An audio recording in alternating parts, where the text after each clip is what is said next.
Itu kalau toh ada kasus atau persoalan di penyelenggara, itu ya sifatnya hanya 1-2 kasus saja ya, yang itu kami duga karena memang dipancing, digoda dari luar.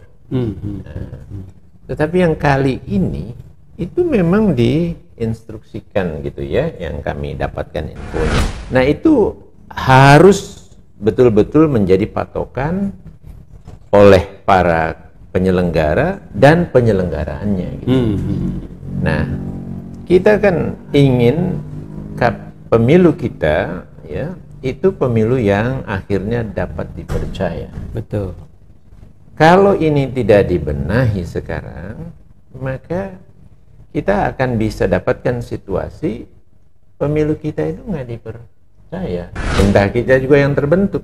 Nanti dunia internasional juga akan menganggap ini demokrasi kita udah mundur jauh ke bawah. Sekarang saja sudah flow demokrasi, ya, jadi sudah bernilainya atau levelnya itu udah turun. Selama ini level demokrasi kita dianggap yang masih baik karena unsur pemilunya.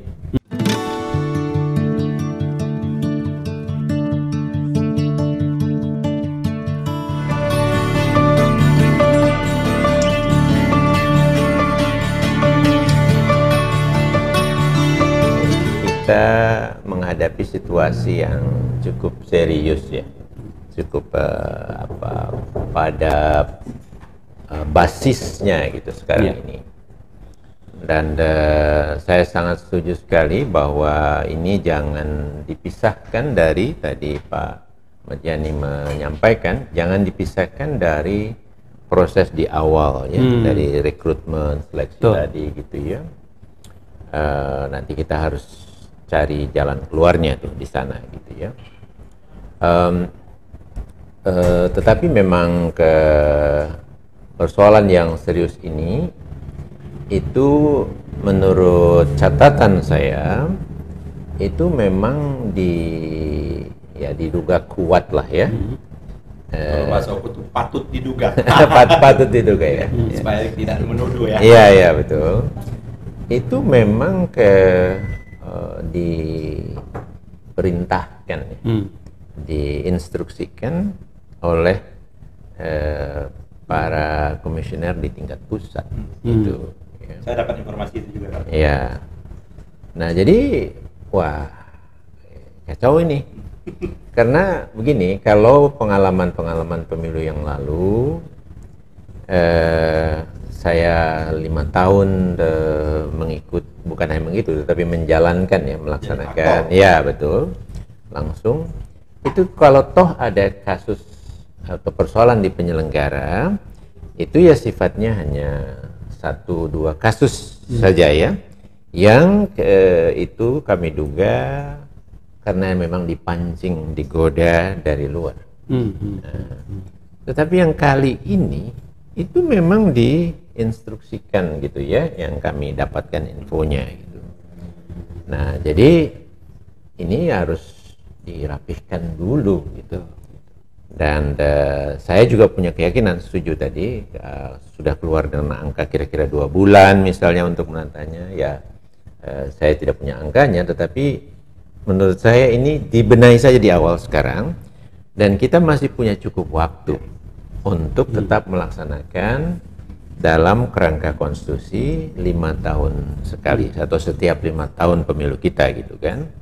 Nah kalau memang ternyata agak kepepet-pepet detailnya itu ya digeser sedikit, misalnya yang Februarinya 2024 misalnya begitu, itu kan masih ada ruang karena itu pengaturan itu ada di keputusan KPU, betul, ada di PKPU gitu ya. Nah jadi karena apa, yang kita paling penting harus capai itu adalah terlaksananya pemilu yang memang jujur adil, misalnya tadi ya, luber jurdil lah di kita itu sudah bagus sekali di konstitusi, dan di dalam PKPU itu sebenarnya udah lebih dijabarkan lagi dengan sejumlah prinsip-prinsip kan ya, jujur adil, terus ada efisien ya, kepastian hukum, profesional dan seterusnya gitu.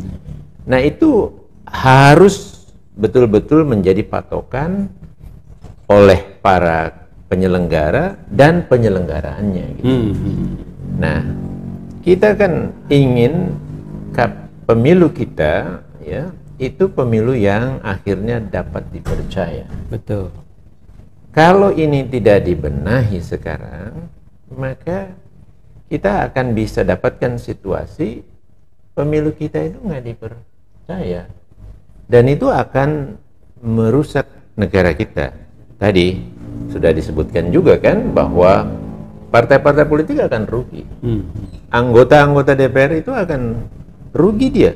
Masuk ke dewan tetapi saat melalui proses pemilu yang tidak dipercaya. Iya kan? Pemerintah kita juga yang terbentuk. Nanti dunia internasional juga akan menganggap ini demokrasi kita udah mundur jauh ke bawah. Sekarang saja sudah flow demokrasi. Ya, jadi sudah bernilainya atau levelnya itu udah turun. Selama ini level demokrasi kita dianggap yang masih baik karena unsur pemilunya. Nah sekarang ini bisa jeblok karena unsur penyelenggara pemilunya. Bisa begitu, gitu. Nah jadi risk itu sangat besar. Oleh karena itu kita harus benahi sekarang ini. Presiden atau pemerintah di bawah presiden yang ada sekarang yang akan berakhir nanti 2 tahun lagi gitu ya. Itu juga sebetulnya punya seharusnya punya bukan hanya tanggung jawab tetapi juga keinginan dia meninggalkan sesuatu yang baik. Legacy ya. Iya, legacy yang baik gitu. Tapi kalau pemilunya kemudian kita pura-pura nggak tahu, istilahnya problem kita ini kita taruh di bawah karpet, under the carpet gitu, jalan aja gitu, itu nanti akan berantakan dan akan tidak punya legacy dalam hal ini Presiden Jokowi gitu. Nah jadi ini harus dibenahi dan kalau tidak berdampak ke situasi ekonomi bisa begitu. Karena internasional juga tidak akan beri warning ini, tidak akan bisa teruskan dengan negara yang masih ternyata begini gitu. Kira-kira begitu ya. Nah jadi perlu sekarang dibenahinya. Nah kalau tidak, ini hitungan kami juga di koalisi ya, ini bisa mungkin nggak sampai juga nanti meledak berantakan menjelang pemilunya, hari-harinya katakanlah gitu. Dan disitulah sudah dalam situasi tidak bisa lagi kita tata. Tidak bisa dikontrol ya. Iya, nggak bisa lagi, udah terlalu berantakan. Nah, masuklah itu agenda kita tunda saja. Masuklah itu. Ya sudah kita tunda, pemerintahnya lanjut dulu. Nah, itu misalnya kayak gitu. Oh, itu sampai ke sana ya? Oh iya, kami memperkirakan makanya ini serius kami ingin dibenahi sekarang. Iya, jangan nanti ya. Ya, jangan nanti. Jangan sekarang dengan perhitungan kita masih ada waktu untuk membenahi. Dan kami mau ikut membenahi. Seperti selama ini. Kami kan selama ini kan juga menguatkan, kemudian membantu melakukan kajian. Tidak hanya mengkritik ya. Ya, tidak. Akan memberikan solusi partisipasi. Betul. Ibarat tiket itu separuhnya kita benahi, tiket selanjutnya kita bantu untuk menaikkan lagi. Itu diskusi dan tekad kami gitu. Nah, kira-kira begitu. Ya. Mulia tekad itu. Amin. Mudah-mudahan, insyaallah. Ya, kita coba itu. Nah, jadi yang kami temukan. Saya mohon izin untuk tidak bisa bicara ke yang aspek tadi seksual. Nah, ya itu biar barat lah. Jangan kita masukin. Iya. Sumi pun nggak akan membicarakan itu. Iya. Sumi nggak bicarakan itu. Ya, bisa saja itu kita tidak tahu ya persisnya kan. Cuma kami waktu memutuskan untuk memproses ini. Itu bukan di isu yang demikian ya, tetapi memang isu tentang adanya informasi kecurangan dalam verifikasi faktual, dalam faktual. Di akhirnya sekarang ya. Ya, nah itu saya di November sekitar tanggal-tanggal penetapan hasil verifikasi faktual yang pertama. Itu dapat info.